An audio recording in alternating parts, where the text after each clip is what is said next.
ये ज़िंदगी ने मेरे को बहुत कुछ सिखाया। सुनील दत्त, शत्रुघ्न सिन्हा, मुकेश अंबानी, नीता अंबानी, कपिल देव, नागार्जुन सब मेरे साथ स्टेज पे थे। वो अननेसेसरी का जो तामझाम होता है ना, जो जस्ट बिकॉज किसी को प्लीज करना, नहीं, ये सीधी बात करते हैं। अब महेश भट्ट जैसा आदमी मेरे को गाड़ी तक छोड़ने आया। He is such a passionate man even at this age. एक अच्छे इंसान को जो स्ट्रगल करता है, जिसका पैशन था, इस आदमी में पैशन बहुत है। तो राजन सर एंड मंजू मैम, बहुत बहुत स्वागत है आपका विजुका पर। कैसे हैं आप दोनों और क्या फील कर रहे हैं इस वक्त? बिल्कुल अच्छे हैं। Thank you so much for having us on your channel. बहुत बहुत शुक्रिया आपका। सफर कैसा रहा ये आपका राजन सर? मेरा क्या? राजन सर सफर कैसा रहा ये? मेरा सफ़र? कौन सा सफ़र? किताब का सफ़र कि मेरी ज़िंदगी का सफ़र? ओवरऑल सफ़र। अगर आप ज़िंदगी का सफ़र की बात कर रहे हैं तो मेरे अप्स एंड डाउन्स ऐसे हैं, ज़रा डाउन्स ज़्यादा हैं, अप्स कम हैं। लेकिन मैं आपको शुरू करूंगा तो पूरी रात लग जाएगी। लेकिन ज़िंदगी का सफ़र जो है ये बहुत ही खूबसूरत रहा है। ये ज़िंदगी ने मेरे को बहुत कुछ सिखाया। आपका शायद हिंदी चैनल है नहीं? हाँ, तो मैं हिंदी में बात करूँगा। तो सफ़र काफ़ी अच्छा रहा। जब शुरुआत से जब मैंने स्टार्ट की अपनी लाइफ, जब से होश संभाला था, तब से मैंने काफ़ी कुछ देखा था जो मेरे बचपन में हुआ था, जो मैं देखता था, जो बॉलीवुड में होता था। उस वक्त बॉलीवुड नहीं कहते थे, जब फिल्म फेयर का ज़माना था और फिल्म फेयर अवार्ड का जेसी जैन मेरे मामा जो थे, वो फिल्म फेयर के he started film fair magazine and film fair awards. He is known in the industry as a legend and a great man. He was general manager times of India. ये वो मेरे मामा थे। तो बचपन से मेरे पिता के साथ, माता जी के साथ देखते थे फिल्मी पार्टियां हो रही हैं घर पे। बड़े बड़े सिंगर, मुकेश, तलत महमूद, ये वो सब, गीता दत्त, सुरैया सब आ रहे हैं। तो ये बचपन से मैं देखता था। मैंने कहा ये कौन है? फिर मधुबाला घर पे आके बैठी है मेरे को गोदी में लेके। तो ये सब जो मैंने फ़ोटो जो हैं मेरे पास जो हैं, कि मैं उस वक्त कोई अहमियत नहीं थी उनकी, क्योंकि मैंने कहा होंगे कोई जो भी था, क्योंकि बच्चा था मैं। बट उस जब भी मैं बड़ा हुआ, मैंने देखा मैं कि ये तो बड़े बड़े लेजेंड्स हैं। गीता बाली और शमी कपूर और राज कपूर मेरे घर के दीवान पे, जो हमारा दीवान होता था वहाँ हॉल में, वहाँ दीवान पे ढोलकी लेके तेरी दुनिया में दिल लगता नहीं गा रहा है। और वो फ़ोटो है आज मेरे पास। मैंने देखी कि मेरी माता जी की कलेक्शन है, कोई 30-40 पुराने एल्बम, 100 साल पुरानी फ़ोटोज़ हैं। वो फ़ोटोज़ में मुझे मिली। पृथ्वीराज कपूर बैठे हुए हैं साथ में, ये गाना गा रहा है राज कपूर।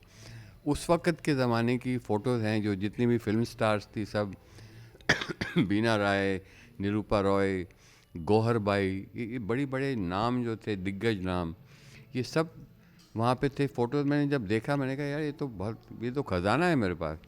तो मैं अभी ख़जाने को कैसे लाऊं बाहर? तो ये मौका मिला मुझे जब मंजू मिली इंटरव्यू के लिए, फिल्म फेयर के लिए। तो इसने कहा ये तो 2 पेज में इंटरव्यू होने वाली नहीं है, आपके पास तो ख़जाना पड़ा है, तो इसको आप निकालिए, तो किताब लिखिए। तो मैंने कहा किताब मैं तो नहीं लिखूँगा, आप लिखेंगे तो मैं बोल दूँगा। तो वो ऐसे ही वो जर्नी शुरू हुई।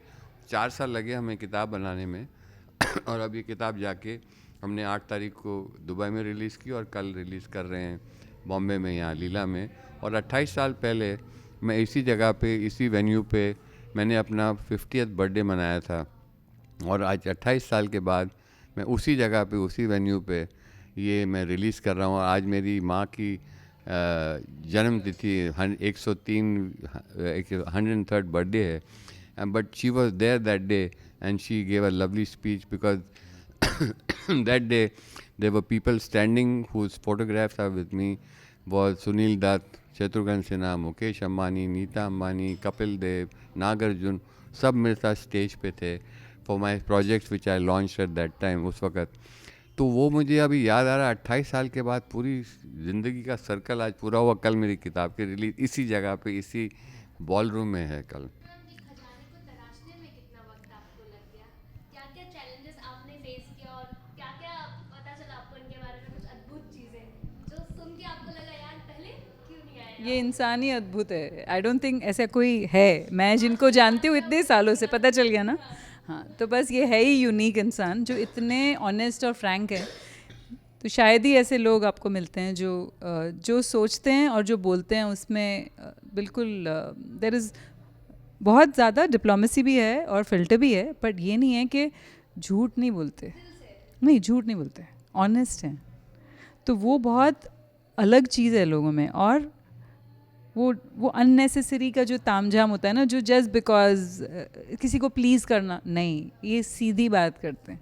आई थिंक इनको जर्नलिस्ट होना चाहिए था सबसे पहले तो ये सीधी बात करते हैं, और ये जो ऐसे सोचते हैं, जिस तरह से लाइफ को देखते हैं उसी तरह से जीते भी हैं। सो ही वो गट्स हैं उनको, तो वो बहुत इम्पॉर्टेंट बात है। और इसीलिए बुक का ना जो दुबई में भी जब लॉन्च हुआ था, बहुत बड़े स्केल पे हुआ था, कोको बीच में लॉन्च किया गया था, जो एक बहुत प्रीमियम जगह है ऑन पाम जुमेरा, जहाँ पे ये रहते भी हैं, उसी एरिया में वो रहते हैं।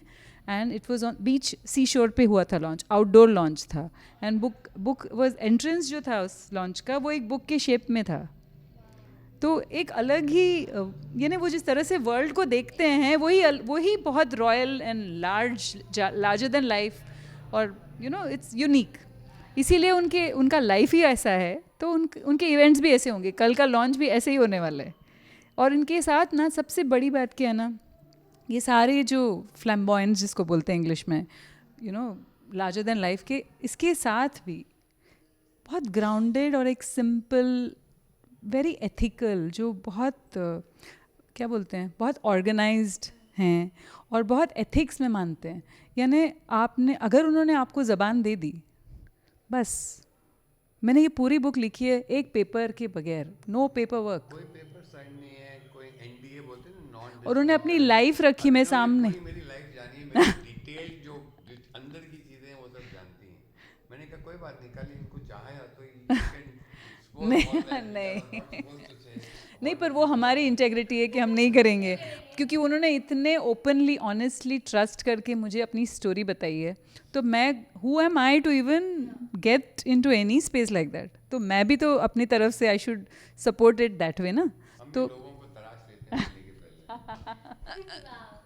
तो फिर वही बात है कि ये यूनिक चीज़ है, और ये यूनिक चीज़ ये बुक में कोशिश की है हमने कि हाँ जी। कुछ ऐसे इंसिडेंट जो इन्होंने आपको बताए हो और आपके दिल पे लग गई और आपने वो लिखे हैं? बहुत सारे इंस्टेंसेस हैं ऐसे, क्योंकि 620 पेज का तो बुक है, और उसमें से 300 पेजेस तो सिर्फ फ़ोटोज़ हैं जो 100 ईयर्स ओल्ड हैं, जो इनकी मम्मी ने प्रिजर्व की थी। अच्छी लगी ना? सो 1923 से 2024 तक की पिक्चर्स हैं। तो आप 100 साल की फ़ोटोज़ देखें, उस वक्त उनको तो, मैं तो साड़ी पहनती हूँ, तो मैं देख रही थी कि वहाँ की उस वक्त की 1920s की औरतें साड़ियाँ कैसे पहनती हैं, उनका डिज़ाइन कैसा होता है, मधुबाला का ब्लाउज़, मैं तो वो सब भी देख रही होती हूँ। सिर्फ इट इज़ नॉट जस्ट कि यही देख रही होती हूँ। वो जिस समय जो मेरी बचपन की जो याददाश्त है, वो मेरी जो है, वो एक सबसे ग्रेसफुल औरत मेरे जहन में जो है, जो मैं आज तक एडमायर करता हूँ, वो है वहीदा रहमान। अब वहीदा रहमान को मैंने जो फ़ोटोज़ देखी हैं और आज तक जो हैं, जितनी ग्रेसफुल हैं आज तक इस उम्र में भी, इससे ज़्यादा ग्रेसफुल औरत मैंने कभी ज़िंदगी में नहीं देखी। और कितनी ग्रेसफुली उन्होंने अपनी ज़िंदगी लीड की है, जो भी साथ हुआ उनके। लेकिन ऐसी ग्रेसफुल औरत मैंने आज तक देखी नहीं, और ना शायद देखूँगा, जो वहीदा रहमान है। आप शायद मानते होंगे इस बात को। तो बस ये ऐसे सब बहुत चीज़ें हैं इस बुक में जो आप पढ़ोगे। मैं चाहती हूँ कि आप बुक पढ़ो, क्योंकि ये पूरा idea of writing the book है कि आप पढ़ो उसको। पर उसमें बहुत सारे फ़ोटोज़ हैं जो आपको बहुत अच्छा लगेगा, और बहुत सारे छोटे, एक इंस्टेंस मैं नहीं बोल सकती क्योंकि इतने सारे हैं। जो आपके दिल के हाँ, मैं अच्छा, तो एक ज़रूर बताऊँगी। सर ने काफ़ी एक इमोशनल जर्नी से गए हैं ये बुक को लिखते वक्त भी, क्योंकि इन्होंने अपने पास्ट में गए हैं, उनके हर्ट्स को उठाए हैं, उनको जहाँ जहाँ पे किसी ने हर्ट किया था या ये जब मैं मिला इनको, ये एक लंबी काली बिंदी पहनते थे, ऐसे लंबी काली बिल थी, वो माँ काली की बिंदी होती है ना, लंबी वाली। तो मैंने उनको बोला, मैं कहा भैया लेट मी टेल यू, ये काली बिंदी ऐसा लगाना छोड़ दो, अच्छा नहीं लगता, आप गोल बिंदी पहनो और कितनी ग्रेसफुल लगेंगी। तो उन्होंने काली बिंदी वो लंबा लगाना मेरे ख्याल तब से बंद कर दिया अभी बिंदी में। नहीं, वो इसलिए क्योंकि ना मेरी मम्मी भी यही कहती हैं, उनको ऐसा था कि काली जो लॉन्ग बिंदी जो मैं बचपन से लगा रही हूँ, ऐसा नई बात नहीं है, वो इसलिए कि उनको लगता था कि मैं क्रूएल लगती हूँ, और इसमें मैं उनकी बेटी की तरह लगती हूँ। तो मैं वो ही सेंटिमेंट इनमें भी देखती हूँ, क्योंकि इनमें ना ये फादरली तो हैं, पर ये बहुत मदरली भी हैं, इनके अंदर ना वो एक नर्चरिंग चीज़ है. आपके अंदर अगर उनको लगा ना कि इनको मैं थोड़ा सा सपोर्ट कर दूँ, या मैं इनको एक क्लाइमेट दे दूँ, इनको खाना खिला दूँ, इनको एक अच्छा सा ना एक कंफर्टेबल एनवायरनमेंट दे दूँ, ताकि वो उसके लिए अच्छे, वो खुद के लिए नहीं सोच रहे हैं, आपके लिए सोच रहे हैं, वो आप में देख रहे हैं वो चीज़ जो हम शायद खुद अपने आप में नहीं देखते. और वो अभी एक इंसान की बात नहीं है, I am the many of the millions I think. पर ये इनमें एक बहुत मातृत्व वाली भी क्वालिटी है. Of course as a father and वो सब अलग है, ऐसे स्ट्रिक्ट हैं और बट इनसे बहुत कुछ सीखने को है. वो स्ट्रिक्टनेस बहुत ज़रूरी है हमारे लिए, क्योंकि वो क्लैरिटी देता है हमको. हमारी लाइफ में हमको एक क्लैरिटी आती है कि अच्छा हम कितने डिसऑर्गेनाइज्ड हैं, हमको पता चलता है. इनका जब अभी आज कल की बात है, हम लोग बुक्स सॉर्ट आउट कर रहे थे, और मैं एक छोटा इंसिडेंट बताऊंगी, शायद इनको पता भी नहीं है, पर मैं इनको नोटिस करती रहती हूँ. तो हम बुक्स सॉर्ट आउट कर रहे थे, क्योंकि ये 4 किस्म की बुक्स पब्लिश हुई हैं. एक हार्ड पैक, एक बॉक्स है, एक लेदर पैक है, एक लिमिटेड एडिशन है, और एक पेपर पैक है. ऐसे 4 हैं. तो हमने चारों के सेग्रीगेशंस कर रहे थे. तो हम लोग लिख रहे थे उस पर, ये सब पे ये नाम एंड वगैरह. तो हमने होटल से पेन्स मंगाई थी 2, और मेरे पास एक पेन था, इनके पास एक पेन था. वो अपनी तरफ बैठ के लिख रहे हैं, और फिर काम ख़त्म हो गया. और ये ब्लैक कलर की पेन थी. तो मैं तो केयरलेस हूँ, मेरा सामान इधर उधर पड़ा रहता है. सब कुछ ख़त्म हुआ, उसके बाद बोलते हैं वो ब्लैक पेन कहाँ गया दूसरा वाला. तो इतने फोकस्ड हैं कि उनको पता है, रेडार जैसे उनको पूरा, अगर यहाँ ना उनको सब पता चल रहा था. आपने अगर थोड़ा सा अपना आईब्रो मूव किया ना, इनको पता चलेगा. यानी वो ऐसे फोकस में रहते हैं.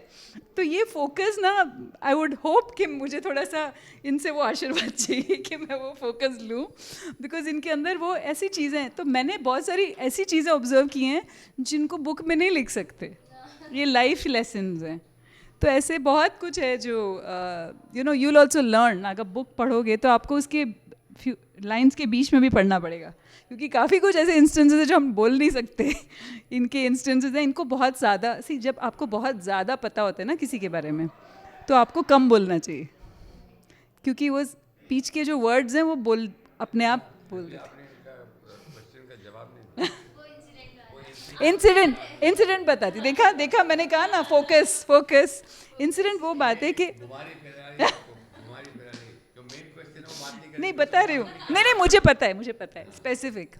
तो ये बहुत सारे इंटरव्यूज़ इन्होंने अपने फ्रेंड्स के बारे में बताए हैं जो बॉलीवुड के हैं, बहुत सारे लोगों के बारे में बोला है. बट एक स्पेसिफिक इंटरव्यू के वक्त इनकी आंखें नम हो गई थी totally. His eyes were wait. Vinod Mehra. और उन्होंने जिस तरह से बोला, मेरे को चोक हो गया. बिकॉज हम जब बात कर रहे होते हैं तो मैं इनकी फ्रीक्वेंसी शायद मैच कर रही होती हूँ, क्योंकि मैं भी वो, जब तक मैं वो लिव नहीं करूँ जो ये सोच रहे हैं, मैं अपने वर्ड्स को उस तरह से लिख नहीं पाऊँगी. मुझे रोना आ गया जब मैंने उनको देखा कि उन्होंने अपने दोस्त के बारे में बात किया, and his eyes, he looked up, and उनकी आँखों his eyes way full of tears. And एक मोमेंट होता है वो, जो तुमको पता है कि कितना प्यार है उनको अपने दोस्त से. यू नो दैट ऐसे मोमेंट्स बहुत प्रेशियस होते हैं. वो गार्डेड नहीं होते कि हमने दिखाना है हमको कि मैं नहीं, अनगार्डेड. और ऐसे भी ये पूरा बुक अनगार्डेड ही है, अनफिल्टर्ड है. और बहुत सारे लोग नाराज़ होंगे, we know that. It's okay, because वो ही डज इट हिज वे. ये उनका स्टाइल है, वो इसी तरह से हैं.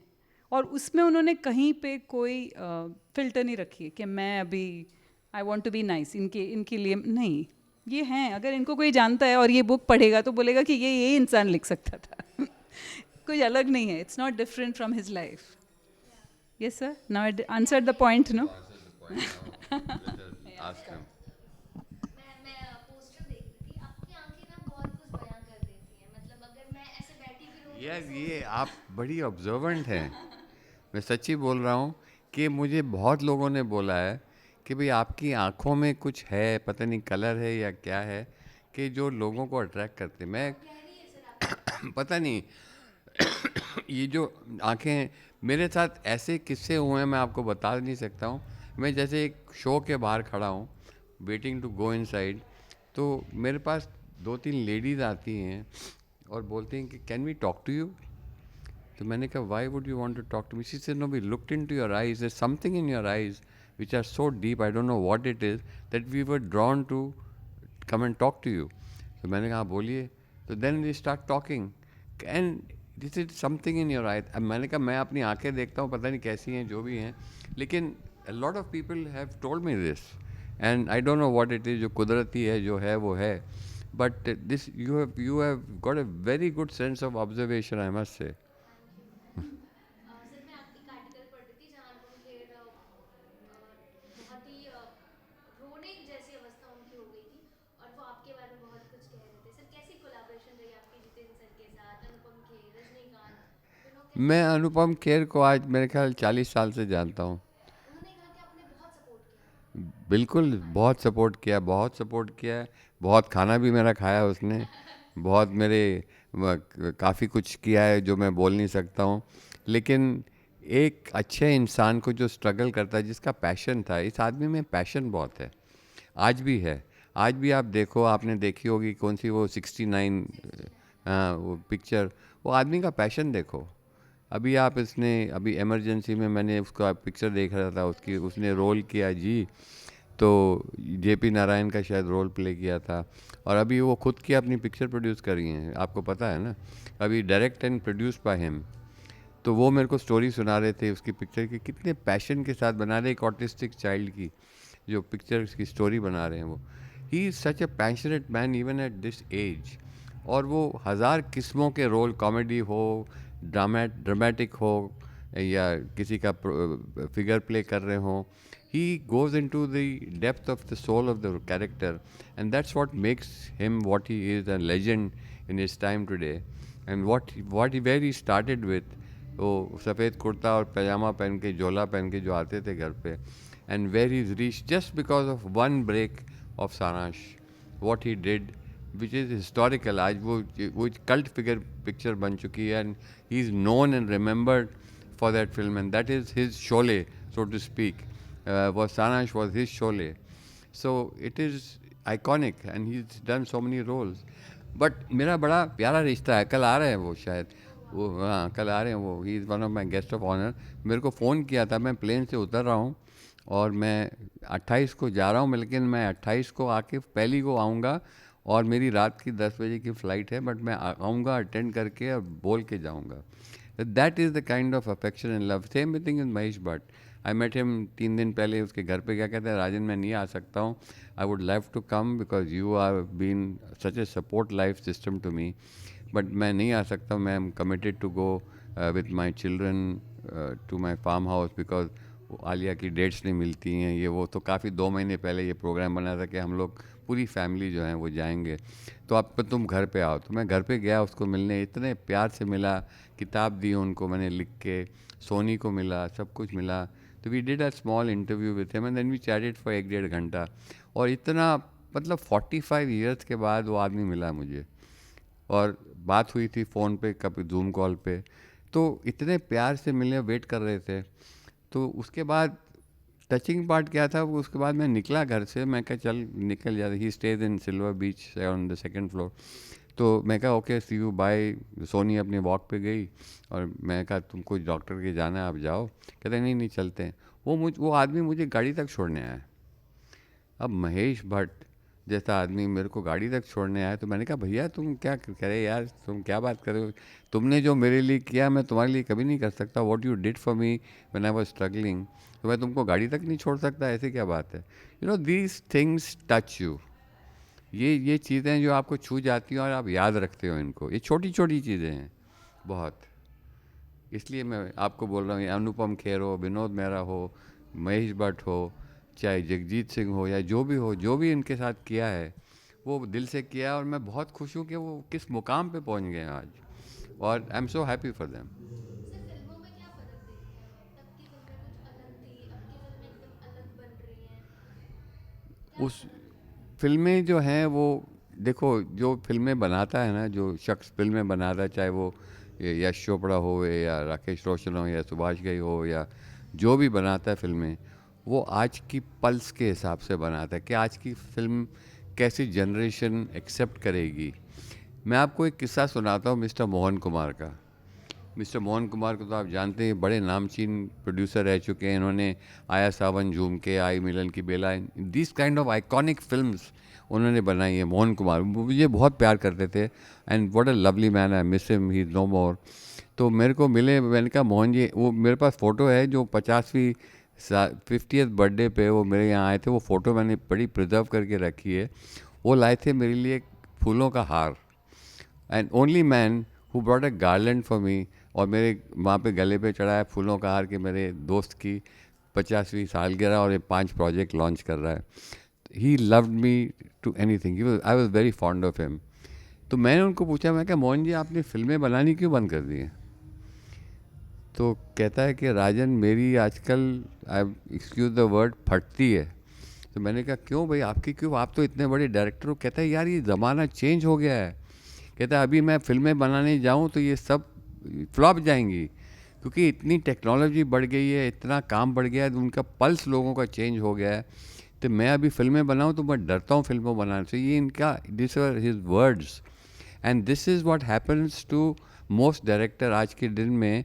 आप देख लो पीछे जाके, मैंने नोटिस किया, जैसे गोल्डी था, गोल्डी आनंद, great film director, right.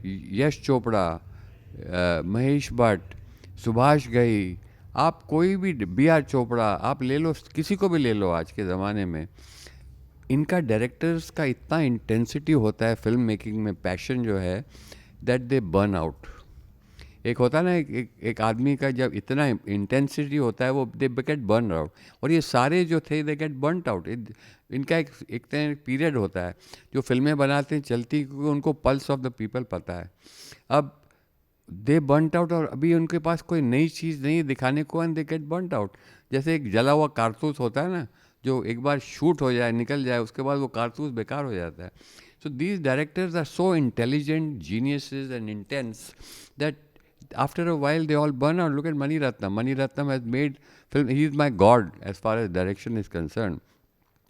After a time they burn out. Steven Spielberg, क्या डायरेक्टर था, अब किधर है? अभी वो फिल्में बनाने से शायद डरता है, I don't know, but he is now producing films but directed by somebody else. तो सिमिलरली अभी जितने भी हमारे बड़े बड़े नामचीन डायरेक्टर हैं, उन्होंने प्रोडक्शन हाउसेस बना लिए हैं, और वो फिल्में जैसे फैक्ट्री होती है ना, फिल्में बना के फैक्ट्री की तरह नए नए डायरेक्टर को लेके बना के चला रहे हैं। So that way the film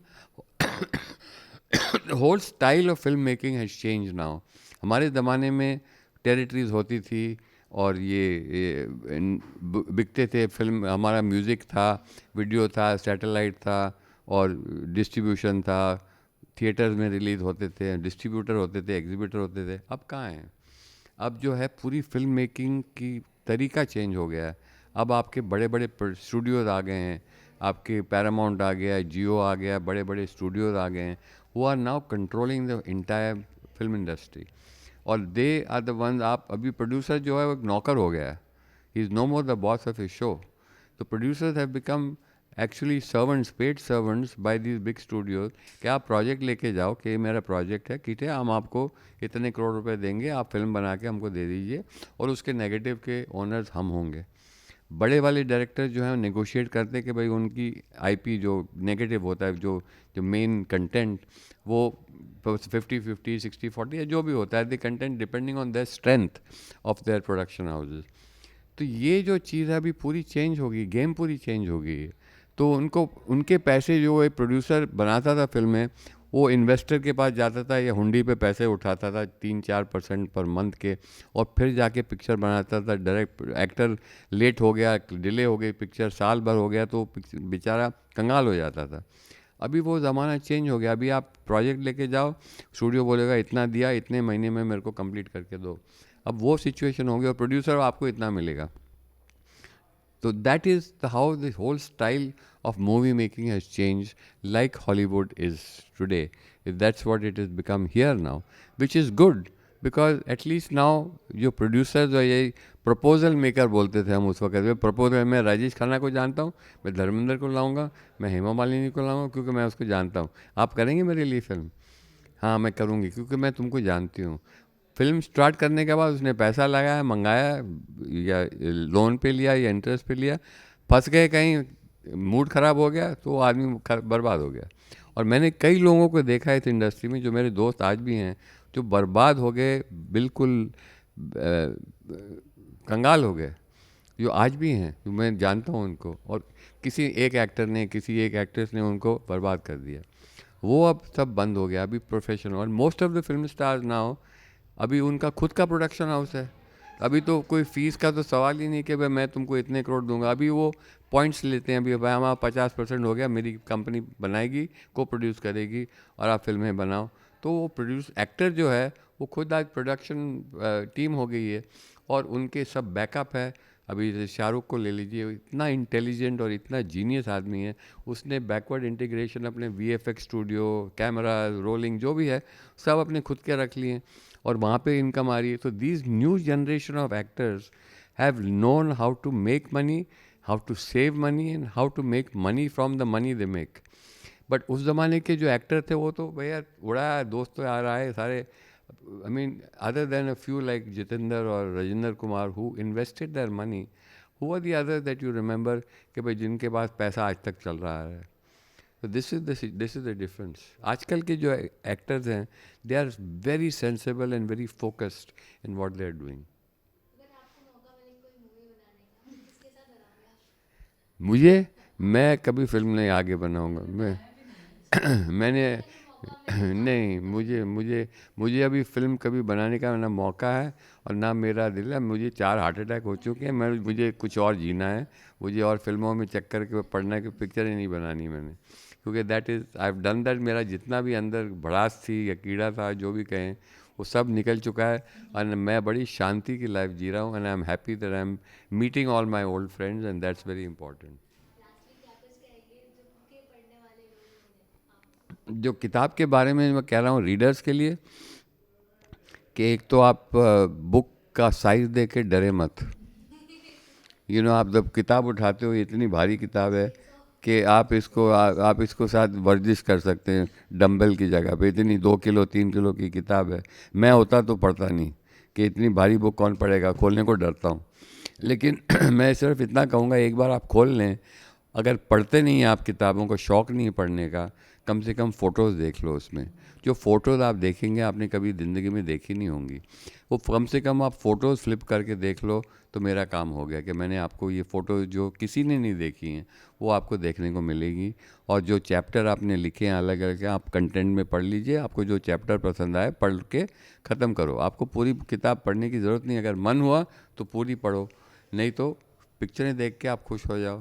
तो मेरी तो यही रहेगी कि आप कम से कम किताब खोल के आप पिक्चरें देख लीजिए। 620 पेज की पिक्चर, उसमें 350 पेजेस खाली फ़ोटोज़ हैं। आप पेजेस देख लो, फ़ोटोज़ देख लो, मैं खुश हूँ। आप मत पढ़ो, कोई बात नहीं। ये मेरा कहना होगा। किताब लिखी है तो मैं चाहती हूँ कि लोग पढ़े, राइट? तो इसमें बहुत सारी स्टोरीज़ हैं जो बहुत इंटरेस्टिंग हैं, जो आपको अच्छा लगेगा, मज़ा आएगा, और वो फ़ोटोज़ के साथ हैं, इसलिए आपको और मज़ा आएगा। तो अगर जैसे सर ने कहा, अगर आप फ़ोटोज़ भी देख लें ना, फ़ोटोज़ के नीचे के कैप्शंस भी पढ़ लें, तो आपको स्टोरी समझ में आ जाएगी। एंड उसमें बहुत रेयर फ़ोटोज़ हैं, तो जिनको बॉलीवुड पसंद है, जिनको बॉलीवुड में इंटरेस्ट है, उनको तो ये ज़रूर ख़रीदना चाहिए, नॉट जस्ट पढ़ना चाहिए। You should by the book, keep it with you. अभी नहीं, अगर आप जब अभी 20 साल के अगर हो, तो जब आप 40 साल के हो जाओगे तभी भी ये बुक आपके लिए रेलेवेंट होगा। Thank you ji.